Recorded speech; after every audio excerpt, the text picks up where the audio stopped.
কিন্তু মনে রেখো, ওই 3টি মায়াবী গুহা কালনাগের 3টি বিষধর সাপ পাহারা দেয়। আর ওই 3 গুহার মধ্যে কোন গুহায় যে সে মণি লুকিয়ে রেখেছে তা আমি জানি না। এক মাঝি নদীর পাড়ের কাছে তার নৌকার উপর দাঁড়িয়ে দাঁড়িয়ে ভাবতে থাকে, আকাশে যা কালো মেঘ ছেয়ে রয়েছে, এক্ষুনি ঝড় উঠবে বলে মনে হচ্ছে। এখন কি নৌকা নিয়ে এগোনো ঠিক হবে? এই কথা ভাবতে ভাবতেই প্রবল ঝড় ওঠে। তারপরেই আকাশে বিদ্যুৎ গর্জে শুরু হয় মুষলধারে বৃষ্টি। ওরে বাপরে, যা জোর ঝড় উঠলো, সাথে এই প্রবল বৃষ্টি। না, আজ আর কোনো মতেই মাছ ধরা সম্ভব হবে না। ঝড়ে হয়তো আমার নৌকাটাই ডুবে যাবে। তার থেকে আমি বরং নৌকা ঘাটে বেঁধে বাড়ি ফিরে যাই। মাঝি তাড়াতাড়ি নৌকা ঘাটে বেঁধে বাড়ির দিকে ফিরতে থাকে। ঠিক সেই সময় কার যেন কাতর আর্তনাদ তার কানে ভেসে আসে।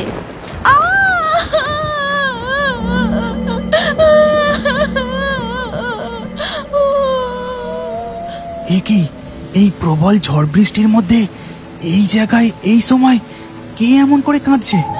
কান্নার শব্দটা ওই দিক থেকেই আসছে বলে মনে হচ্ছে। যাই, গিয়ে দেখি তো একবার।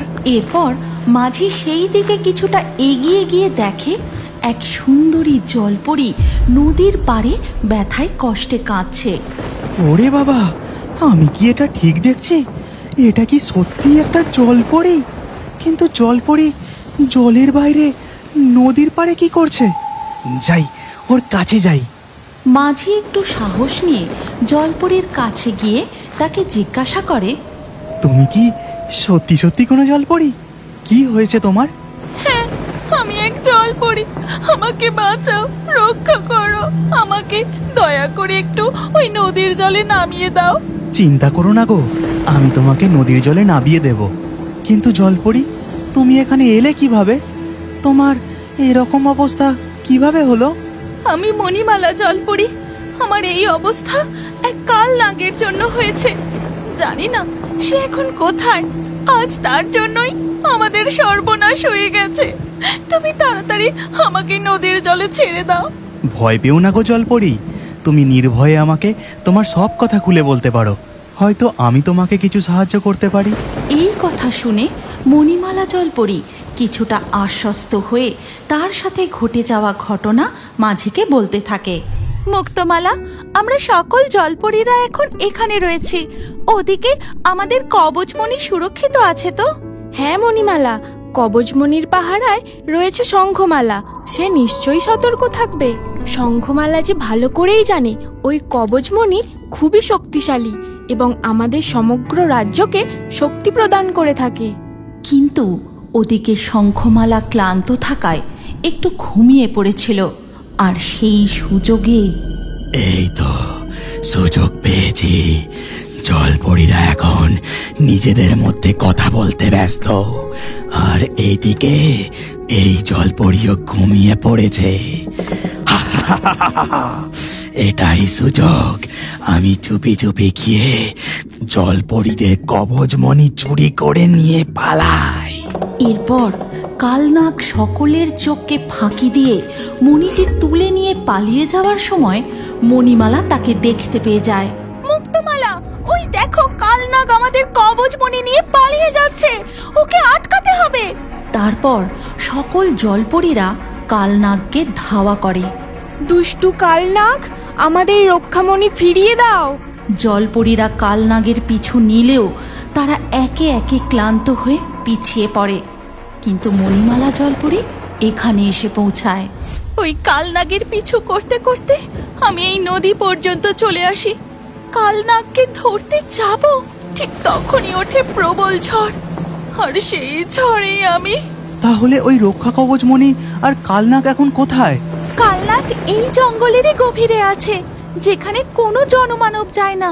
সেখানে আছে 3টি মায়াবী গুহা, আর তারই মধ্যে একটি গুহায় ওই কালনাগ আমাদের রক্ষামণি লুকিয়ে রেখেছে। জলপরী, তুমি তো খুবই আহত, তোমার তো কেটে রক্ত বেরোচ্ছে। দাঁড়াও, আমি তোমাকে এক্ষুনি জলে ছেড়ে দিচ্ছি। এই কথা বলে মাঝি জলপরীকে নদীর জলে ছেড়ে দেয়। ধন্যবাদ মাঝি, জলেতে আমি একটু সুস্থ বোধ করছি, কিন্তু ওই রক্ষামণি ছাড়া জলপরীদের জাদুর শক্তি অচল। আমাদের জাদু আর কাজ করবে না, আমাদের শক্তিও ধীরে ধীরে কমে আসছে। এখন কি করে যে ওই মণি ফিরিয়ে নিয়ে আসবো কি জানি। চিন্তা করো না মণিমালা জলপরি, আমি তোমাকে ওই কবচমণি ফিরিয়ে এনে দেব। তুমি পারবে পারবে আমাদের কবচমণি ফিরিয়ে আনতে? কিন্তু ওই কালনাগ যে খুবই ভয়ঙ্কর, সেখানে তোমার বিপদ হতে পারে। বিপদে আমি ভয় পাই না, যেভাবেই হোক আমি তোমাদের কবচমণি ফিরিয়ে আনবই। কিন্তু মনে রেখো, ওই 3টি মায়াবী গুহা কালনাগের 3টি বিষধর সাপ পাহারা দেয়। আর ওই 3 গুহার মধ্যে কোন গুহায় যে সে মণি লুকিয়ে রেখেছে তা আমি জানি না। আর হ্যাঁ, তোমাকে কিন্তু সেই সঠিক গুহায় একবারেই প্রবেশ করতে হবে, তবেই তুমি মণি নিয়ে ফিরে আসতে পারবে। আর যদি তুমি ভুল গুহায় প্রবেশ করো, তাহলে তুমি আর বেঁচে ফিরতে পারবে না। ওই কালনাগ তোমায়... তুমি চিন্তা করো না, আমি ঠিক রক্ষামণি ফিরিয়ে নিয়ে আসব। এই কথা বলে মাঝি জঙ্গলের গভীরে প্রবেশ করে। তারপরে কিছুটা দূর হেঁটে যেতেই সে দেখতে পায় ওই 3 মায়াবী গুহা। আর গুহার কাছাকাছি যেতেই, এসো মাঝি, আমার গুহায় এসো। আমার গুহায় 7 রাজার ধনের থেকেও বেশি সোনা সঞ্চিত আছে। তোমাকে আর কখনো কষ্ট করে মাছ ধরে অর্থ উপার্জন করতে হবে না। তুমি নিয়ে যাও, এই সব কিছু আজ তোমার হবে। মাঝি, তুমি আমার গুহায় আসো। আমার গুহায় হিরে, মুক্ত, মণি, মাণিক্য, রত্ন কি নেই?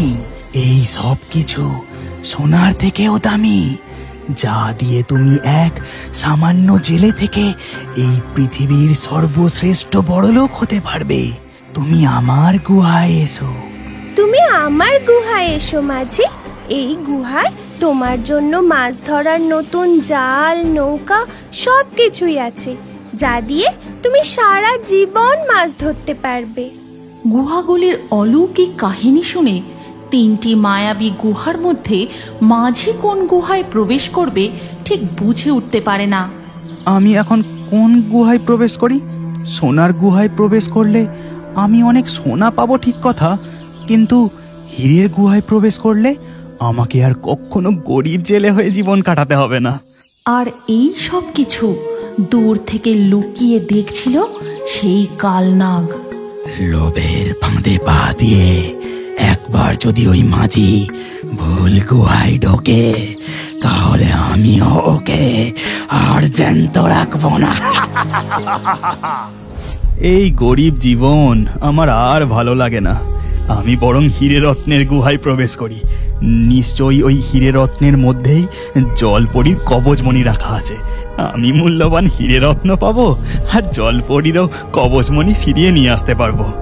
এসো এসো, আমার গুহায় এসো, অত কি ভাবছো?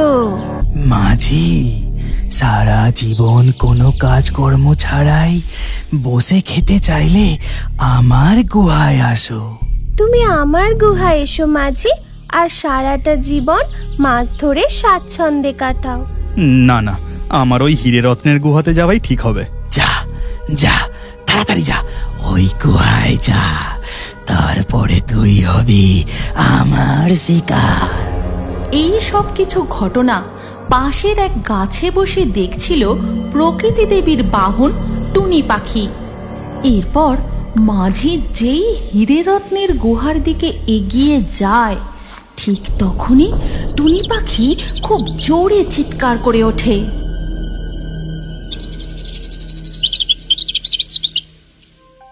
এই গল্পের পরবর্তী পর্ব যদি তুমি দেখতে চাও, তাহলে কমেন্টে নেক্সট পার্ট অবশ্যই লিখো।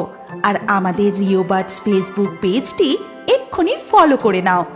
এই গল্পটি ভালো লাগলে লাইক করে শেয়ার করে দাও।